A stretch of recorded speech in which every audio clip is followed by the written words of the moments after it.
Hi guys, this is Vidas. And Ausra.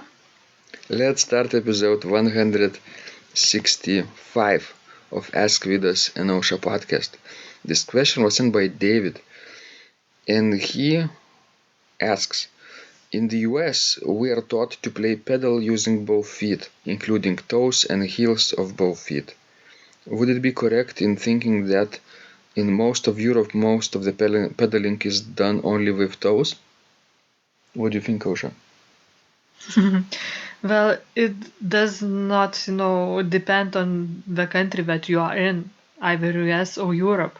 It depends on what style of music are you playing. If you are talking about early Baroque music or you're talking about romantic and modern music. In Lithuania, for example, there are plenty of organists who would play early music with heels and toes. But it just means that we don't have the sense of a good style. And they haven't tried historical instruments. Yes. Just as in the US, there are plenty of organists who can play early music with toes only. That's true. Because they have that experience. And we have many replicas too, wonderful instruments built by great American organ builders. So we highly recommend wherever you live in the world to travel a little bit around your area and see if you could explore historical instruments. Because even organs built at the beginning of 19th century a lot of times had Baroque layout and Baroque type of pedal board. Yes, that's true. And for those reasons, you would not be able to play with heels successfully on those instruments. Yes, and for example, imagine if you are studying piece, for example, by J.S. Bach, and you are playing it on a generic instrument.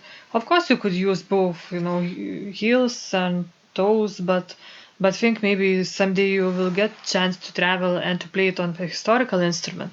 So it would be better if you would learn it right away in a right manner and use only your toes.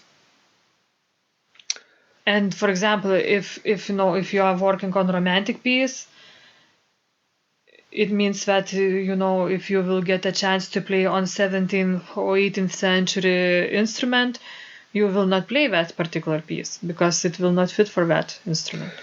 Ausra, should we say the right manner or something different? I don't know. Because when we say the right manner, then we imply that some people play incorrectly or the wrong manner. Well, what is right and wrong, here? Can we decide? Oh,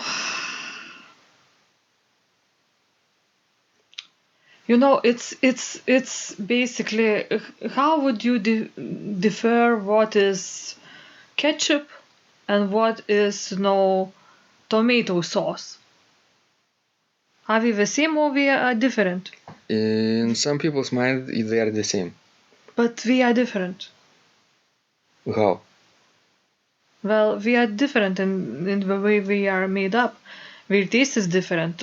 Although we have one ingredient in common, that's tomatoes. But that's about it. Exactly. And if you are making Italian pizza, you probably wouldn't put the ketchup on it.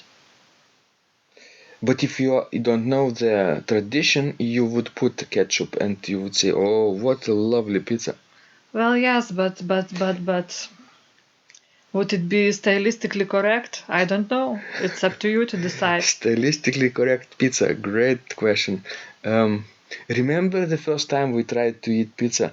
That was right after independence, I believe, because in Soviet times nobody made pizzas in Lithuania. Sure. And the first pizzas we ordered from, public restaurants, there were imitations of pizza, right? And they were made with ketchup, actually. Yeah. Maybe we could say not the correct manner or the wrong manner here, but maybe let's use the term historically informed performance practice. Okay, I'm sorry. I didn't want to offend anybody. I didn't mean you offended. No. Just to clarify that we don't know all the answers here, and nobody knows actually. But it would be more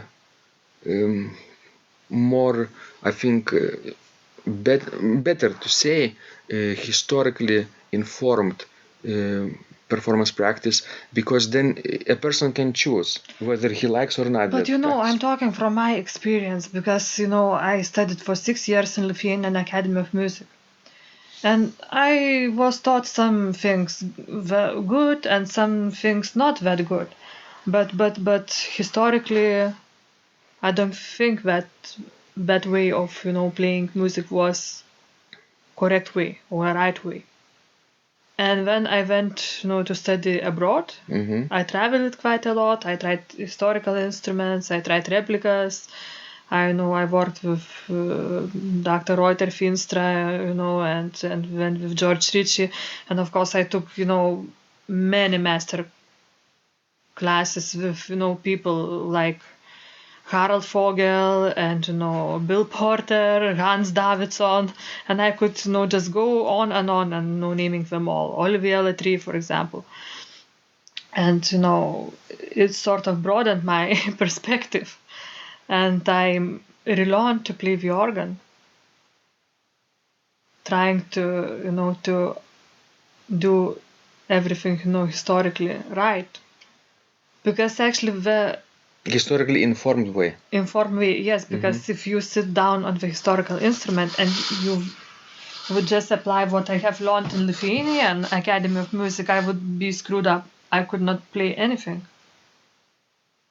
I could not register right. I could not play pedals right. Especially if I would sit, let's say, and play the pedal clavichords. That wouldn't work at all. If I would try to use more modern fingering and modern pedaling. So, and since I have these two sides of my life, I can compare it very well. So I think the later way that I learned was the correct way, at least for me. I would never go to that old playing habit. Osha, it's very well to say for you, easy to say, right? Because you change your mind. But what about a person who sees a video on YouTube played by, let's say, Cameron Carpenter, right? And he's a fantastic virtuoso organist, right? But he doesn't necessarily play in the historically informed manner, right? But people love how he plays, how he presents organ music and his showmanship, right? So we definitely not criticize him here, but an organist who sees Cameron, for example, thinks, oh, this is the correct way, right? And then Vidas and Osha tells them, no, you should read about historically informed performance practice, right? And then he says, look at this video. If the master Cameron Carpenter plays, right, how can you say it's not correct? Well, come to Europe and try historical instruments. That's what I could suggest for you to do. They will speak for themselves, and then you don't have to argue. Because while going to the States, I wouldn't think I will find the society of organists so historically well informed. And I was actually amazed about it, because before going to the United States, that's what I thought, that Americans play organ fast and loud. That was my personal opinion. And you changed that opinion? I changed that opinion, yes. Of course, there are still many organists who play fast and loud, but there are many others that are real scholars and that can see the difference between tomato sauce and ketchup. And the best part of this is people who know the early style and the later style which is, for example, is being taught in Rich's Stauffer organ method book, right? They can adapt and play romantic pieces just beautifully on the romantic instruments or modern instruments, right? And the early music just beautifully on the modern instruments too, but using early technique, right? Yes. So if you know more stylistically informed performance practices, you can choose from them. You don't necessarily have to use them, but you have to understand why they are and how they changed the style that you like. And I think the true art is to show the best qualities of the organ and not of yourself. Why? Because I think organs are standing for so many centuries already, some of the old historical instruments. And even when we will die, we will still keep, standing and sounding, hopefully. So I think we are more important when we are. Interesting idea. With this optimistic note, we have to finish here. And please, guys, send us more of your questions. We love helping you grow.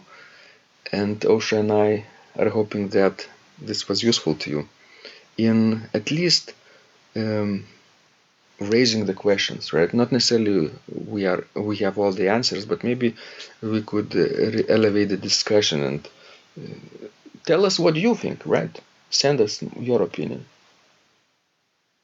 This was Vidas. And Osha, And remember, when you practice, miracles happen.